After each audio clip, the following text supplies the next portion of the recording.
So pay attention, because what I'm about to say is true, even though you might not want to believe it.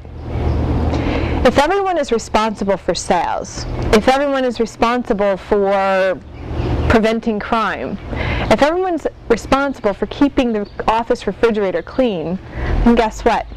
Nobody is. I know it's hard to fathom. Something as simple as keeping the communal refrigerator clean sounds like an easy task. And if we can't even do that, how do we run an entire company? But look at it. Just as an exercise, if there's not one person who's in charge of keeping that refrigerator clean, take a look at it and see what it looks like. Now, if it is clean, it's probably that some random stranger is doing a very good deed and making sure that things are cleaned out by 5 on Friday. But if it's a mess, it's because everyone is expected to maintain it, so therefore nobody is.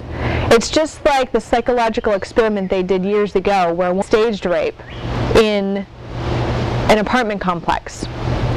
And because everyone was responsible, so to speak, to do the right thing, nobody came to her aid because everyone figured somebody else would take care of it. And that's oftentimes what happens in business environments, in an office environment. So in this exercise, what you're going to do is you're going to look to create an accountability structure for your team, an accountability structure for your business, so that the buck stops with one person. I know a lot of times in small companies we like to have multiple people be in charge of finance, or multiple people be in charge of management. But unfortunately that doesn't work. And if there's only 2 of you in the company, then I have bad news for you. One of you is going to have to take the lead in each of those areas, and it's up to the 2 of you to determine who that person is. Now, it doesn't mean that each task or each department doesn't require multiple people to handle things. Obviously, if you have a sales team, everyone's in charge of creating sales. But ultimately, there's one person who's in charge to make sure that the monthly quotas are met.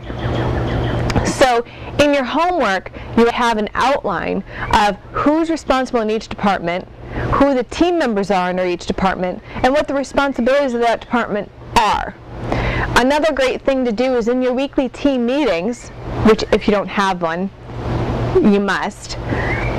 In your weekly team meetings, you're going to have a program binder, and the program binder is basically, you can call it a management binder, whatever you want to call it, is basically a way to keep track of everything that everyone is accountable for that week. And literally you go around the room and check in to make sure everyone has done what they were supposed to do that week.